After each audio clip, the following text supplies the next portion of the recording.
Hello everyone, it's David Ault and I want to welcome you to The Gathering.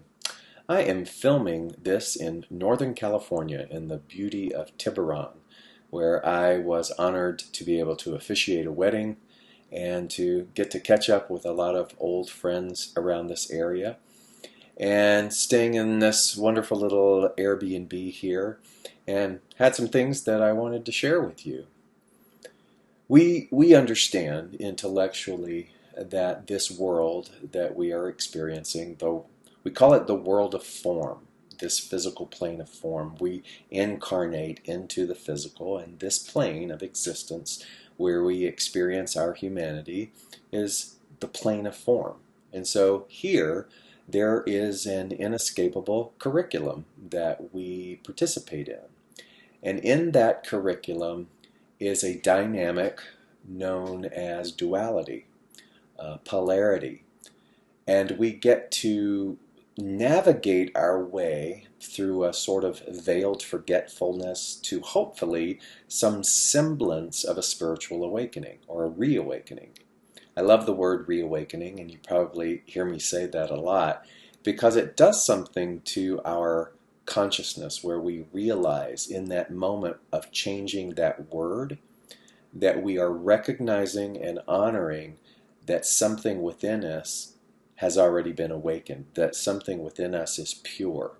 So the journey of this reawakening isn't to a destination that we have not been to or know nothing of, but it is a returning home. But we come into this plane of form, right? And we come, and as the Hindus often say, we experience Maya, or all of these veils of illusion or forgetfulness. So that's what we're involved in. It's not right or wrong, good nor bad. Again, it's a part of the curriculum.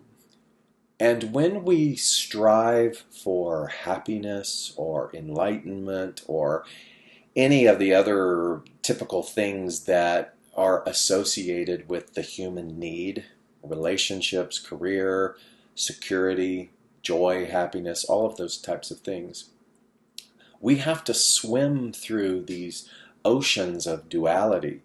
It's as if we can spend our entire lives trying to wake up.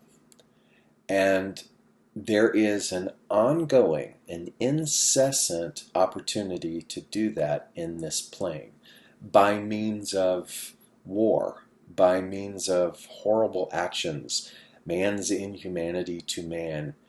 There is no utopia. There is just this ongoing curriculum, and it has been this way, at least as far as I can tell, through all of the generations of humankind, through all recorded history. That's what we do. To lay it out like that, just sort of black and white like that, is not to promote any kind of hopelessness, but to ignite something within us so that as we are navigating through this uncertainty and all of the ups and downs, the ebbs and the flows, that we don't forget, and also that we don't put outside of ourselves the solution. So when we face things, whether it be individual or collective, we can do so by entering into any of those situations with an understanding that who and what we are is enough or already whole.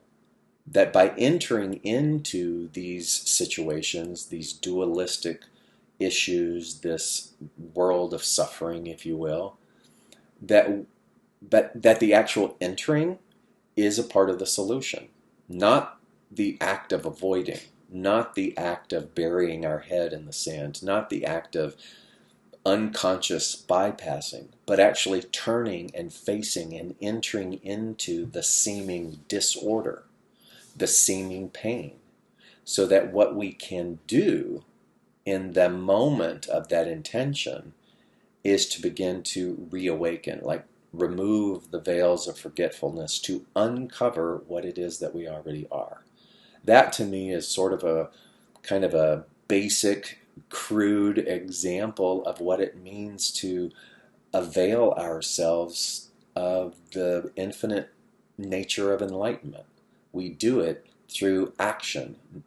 We do it in combination with meditation of being and doing. The doing is in harmony with the being. And I think where we get caught and where we suffer the most is when we're all about doing. And we forget the being. So when we can harmonize those things in the events that are taking place that just seem insurmountable, then the likelihood of being what I would associate with a lighthouse, and you know the nature of a lighthouse, that regardless of the brevity of the storm, it continues to singularly focus, point out, and offer a way home, a safety to the shore. And that shore, to me, is the shore of understanding, the shore of the non-dual, or the realization that everything is God. So perhaps one of the ultimate things to avail ourselves up, or to surrender ourselves to, is to be a lighthouse in the midst of any storm. That's very much the idea of a bodhisattva, that we offer ourselves to help alleviate that suffering within the world. And so, as you know, it seems like every day, every week, there is a whole new escalated amount of suffering. And I get caught in it. Sometimes I know that with the shootings in Uvalde, Texas, it all came back again, this kind of hopelessness, and there was the need to purge that. But it also reminded me as well of a different way that you and I can do this dance, this human dance. And it has to do with our individual discernment. It has to do with understanding just even minutely what energy is. So when we talk about the fact that everything is energy, right? So energy then is the component of thought. Energy is the physical form, the body. Energy is the ethereal. It is all of that that is mixed within what we are experiencing moment by moment. And so if everything is that energy, energy cannot be created nor destroyed. It can only be collaborated with. Then there still is something magnificent that is a tool, that is a lighthouse, that is a life preserver, if you will, in the midst of the tumultuous nature of this experience. And the responsibility of the use and the collaborative nature of that energy is on us, not on anyone else. And so I want to point out a couple of examples that have been on my mind.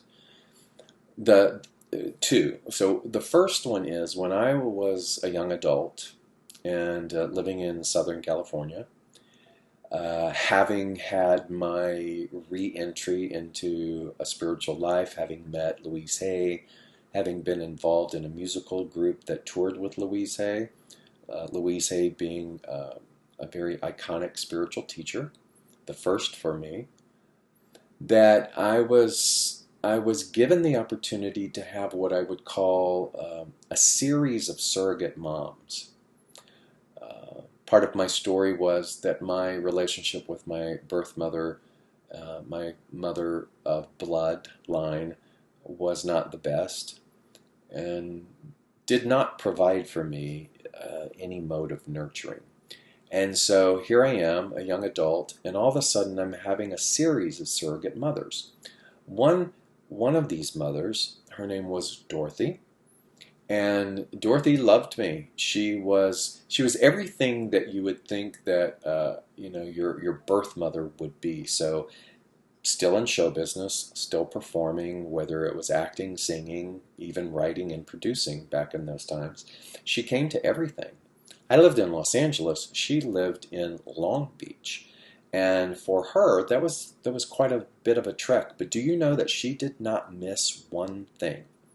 One performance, one show. If I was in a show that had a long run, she pretty much would come to every single performance. I mean, when I reflect back on that, I'm just in awe that that showed up for me.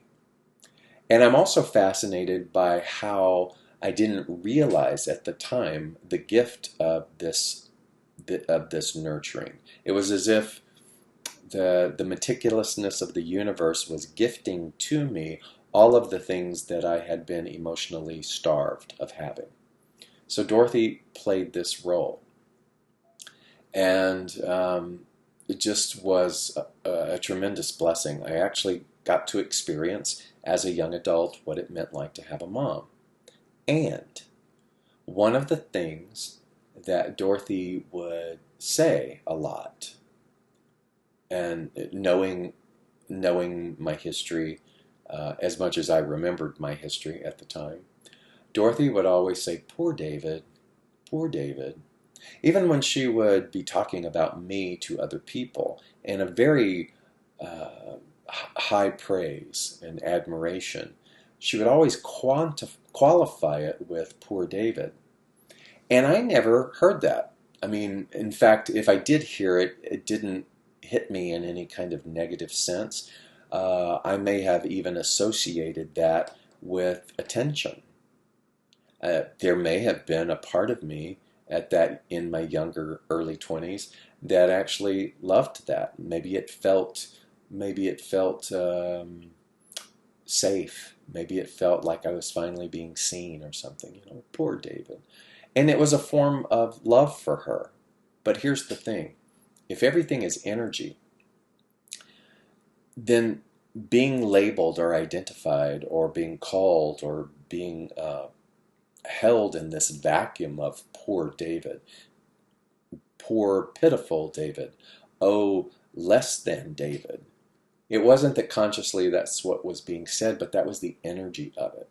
And finally, someone pointed that out to me. They said, "Do you realize that when Dorothy talks about you, this is how she approaches the conversations?" And I went, "Oh my God, you're right." And I, in my freshness in my spirituality, had an opportunity to have a discussion with her because she was of the same spiritual path. And so we got to talk about the power of words. We got to talk about the importance of being conscious in what it is that we were doing with this thing called energy. And so I got to ask her not to say that anymore, not to hold me or describe me in that energy anymore. And it was a really interesting moment of growth for me because there was a small bit of fear that if I challenged this nurturing that had seemingly come out of nowhere, that I would lose it. In other words, if I did not have any kind of effective boundary, or if my own evolution was bringing an awareness that something wasn't working in a dynamic, dare I say anything for fear of losing that dynamic? But I did, and it didn't. She got it. We were both on the same page, thankfully. I'm not saying that that happens every time, but in that instant it did. And it taught me that it is important to be able to be so mindful, to be so aware of energy. How does this entertain or have relevancy to what I began with? Because again, everything is energy. In this plane of form, that energy is taking on the illusory and the seemingly real form of all of this inhumane action. And one of the major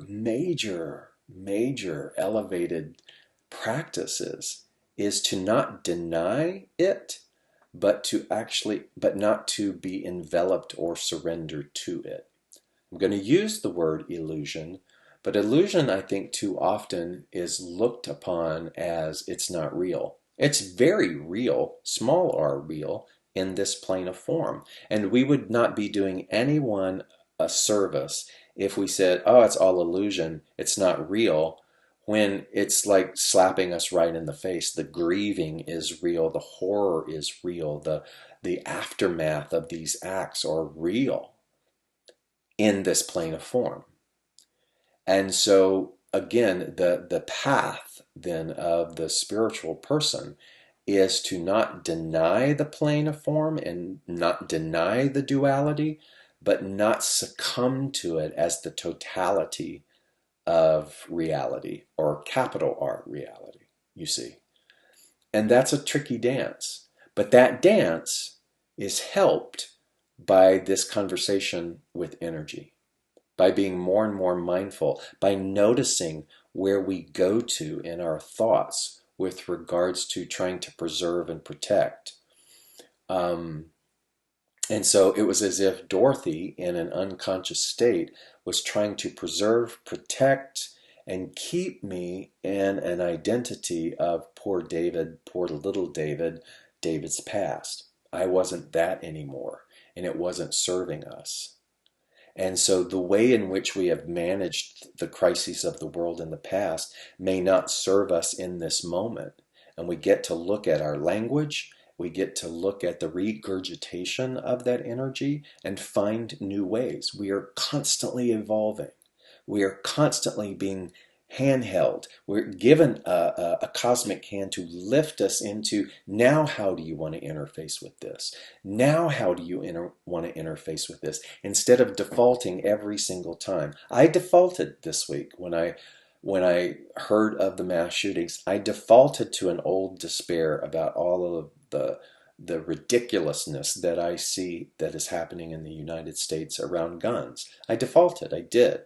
And then I had to let it out in order to choose and to be available to a different plane of consciousness in order to see it, to view it, and to work with it, and to help other people work with it. And so we're always evolving. And so nothing is stagnant. The creation is never stagnant. And so even though duality will always be here, it's part of the curriculum, our relationship with it is not stagnant. We grow. And so that means that the influence of duality does not have to deflate us in the same degree as it continues and as our life continues. As we age, as we grow older, as we as our hours and days on the planet become limited, we can become stronger. We can become wiser. We can become more and more self-aware in the dance with duality, even though the physical body may become frail. The body does not have to be any indicator on our awareness. And the other thing too, that I said there were two things. So one was poor David from Dorothy, and the second thing was right around 2001, I was diagnosed with something called hypertrophic cardiomyopathy. It's a genetic heart malfunction. You're born with it. The walls of the atrial and ventricle are much thicker than normal. And what happens over time is it causes the muscle of the heart to have to work harder. It decreases the flow of oxygen, making it hard to breathe. And as you age, the thickening of that, the gradient of that expands. And, up until recently, there was nothing you could do about that. And so it came through my father's side, and many of my siblings passed from this condition, relatives passed from this condition, my father passed from this condition, and then lo and behold, I'm diagnosed with it. And someone said something to me the very day that I got this diagnosis. They said, be mindful of who you share this information with. Now, take into account that this was before social media. You know, we have a high tendency to just kind of go on and spill our guts out to all of this. And this person said to me, be mindful of who you share this with, if at all. And I said, why? And they said, because everything is energy. And if you share this diagnosis with someone who has a propensity for worry, then what happens is you create an expanded energetic field of worry around you. And is that the best thing? Is that what you want for your journey of healing? Is that what you want to tag along or carry along with you as you figure things out? And that hit me like a lightning bolt, because up until that point in time, I had never really paid a lot of attention to that. You know, sometimes when we get such shocking news, um, we immediately just want to seek solace, and we want to share it with anybody and everybody. But it reminded me too of what Ernest Holmes, the metaphysician and spiritual teacher, said, that when you have a big dream, don't tell anyone. And he went on to talk about the fact that if you do, the likelihood that someone else who had the same kind of dream or the same aspirational energy who failed will then rain down or try to diminish your dream, because that's the reference point that of their consciousness. That's the way they are co-creating with that energy. They are still in an atmosphere of failure, so they're going to project that failure onto you. And he says, if you have a dream or a desire, don't tell anyone. And then added to that was, and if you do, be so meticulous in who you choose to share that with. Reminded me of the heart diagnosis. Be so meticulous with whom you share this with, and be 100% certain that they are on the same page as you in consciousness. It reminded me of affirmative prayer. It reminded me of some of the tools that we were offered and suggested to use around affirmative prayer, to ask people for permission to pray for them, to let them know that we're not beseeching anything energetically outside of us, that we're tapping into. Remember the reawakening part? We're tapping into the solution that already exists within us, because we've never been separated from that. It's a completely different dynamic of prayer. We're not asking God, we're praying as God. Some people might think that is heresy, but to me it's one of the most beautiful spiritual practices I ever learned in my entire life, was to begin to reprogram myself to know and to call forth the solution, the energy in me that is infinite in nature. And so it's the same thing then with who you share with, how you share. And in today's world of social media, look at how we have such a huge propensity to just kind of put it all out there. What would happen if, in this plane of form, in this dance that we are doing, that we began to experiment with whom and how we share? Not from secrecy or shame, but as an experiment to look at and become very aware of our own intuition. Is this person in alignment with me? Is this someone that if I had a baby, a newborn baby, that I would hand the newborn baby over to them to care for? That to me is this opportunity to be mindful. And yeah.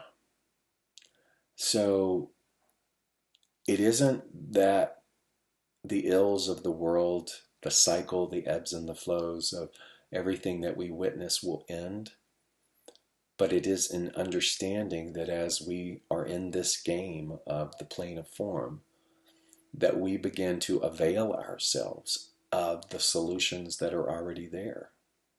And this dance with energy, is one of them. I hope that you find some benefit with this. Again, if you have any questions or anything that I can affirm with you, please don't hesitate to put in the messenger or find me at david@davidault.com. Whatever it is that I can do to support you, please know that I'm here.